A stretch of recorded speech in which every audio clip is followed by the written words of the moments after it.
दोस्तों, बहुत समय पहले भानपुर नाम के एक छोटे से गांव में एक अनाथ लड़का रहता था जिसका नाम मनु था। उसके माता पिता की मृत्यु तब हुई थी जब वह केवल 5 साल का था। तब से वह अकेला हो गया।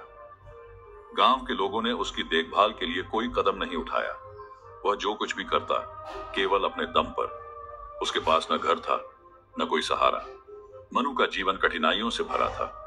वह दिन भर छोटे मोटे काम करता, किसी के खेत में पानी देता, किसी के लिए लकड़ियां काटता या फिर भैंस चराने का काम करता। बदले में उसे कभी कभी खाने के लिए 2 रोटी और कभी पुराने कपड़े मिलते। रात को वह गांव के पुराने शिव मंदिर के बाहर सोता। ठंडी हवा में सिकुड़ते हुए वह आसमान के तारों को निहारता और सोचता, क्या मेरी जिंदगी कभी बदलेगी? क्या भगवान मेरी भी सुनेंगे? गांव के लोग उसे ताने मारते थे, बच्चे उसे चिढ़ाते और बड़े उसे बेकार समझते। मनु के पास कुछ नहीं था सिवाय उसकी मेहनत और उम्मीद के। एक दिन गांव वालों के तानों से तंग आकर मनु ने ठान लिया कि अब वह यहां नहीं रहेगा। उसने सोचा, अगर मैं इस गांव में रहूंगा तो कभी अपनी किस्मत नहीं बदल पाऊंगा।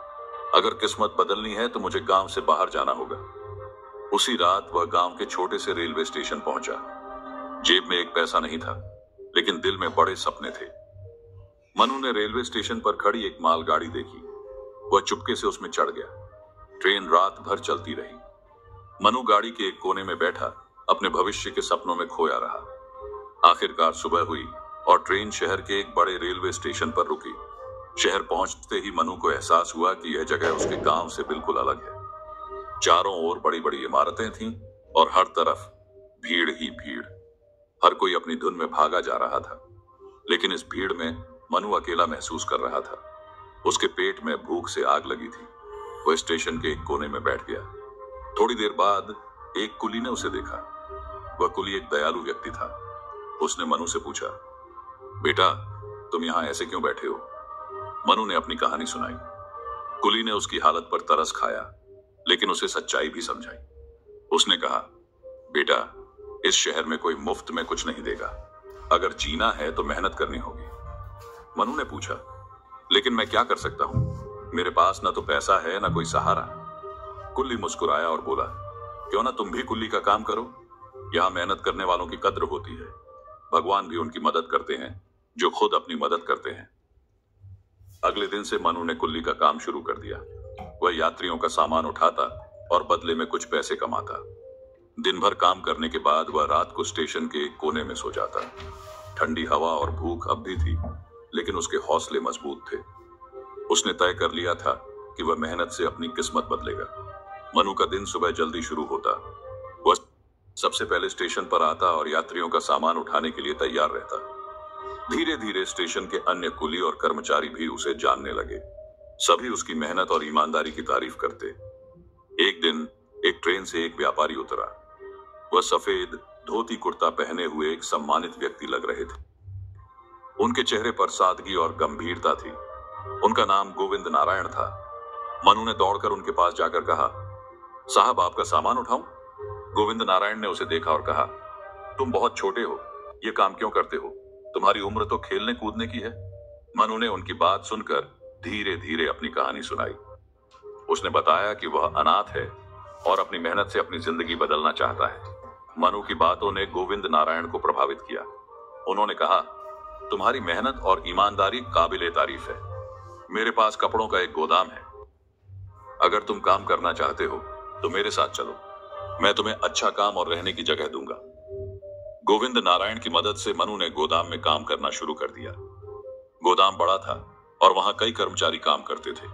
मनु को कपड़ों की पैकिंग, गिनती और ग्राहकों से डील करना सिखाया गया। मनु ने हर काम दिल लगाकर किया। वह सुबह से देर रात तक काम करता और हर नया काम सीखने की कोशिश करता।